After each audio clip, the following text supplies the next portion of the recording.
I'm Anna Maria, and I joined Diet Weight Loss Centers in April, and over 6 months I lost just over 70 pounds. I have tried programs on my own, national programs through my doctor, and I've done everything fad-wise down to a cabbage soup diet. Well, initially the staff that answered the phone was very welcoming and inviting, so it encouraged me to come in for a consultation. When I met with the counselor and we talked about what my challenges were and what the program entailed and what my options were, it was very clear to me how passionate and how personally invested everybody in the office was.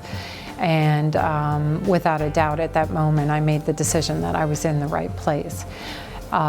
Going in every week and being coached through very difficult times of adjusting eating habits and calorie intake and just sharing the challenges I faced in that week and trying to accomplish the goals.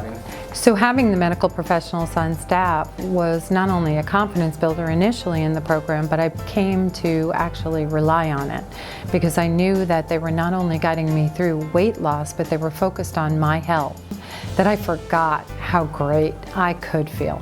I am proud to be in photographs with my family. I am proud to talk about where my journey has taken me. My life has changed. I had a son who was deploying off to war in Afghanistan and had just found out that he was having his first child.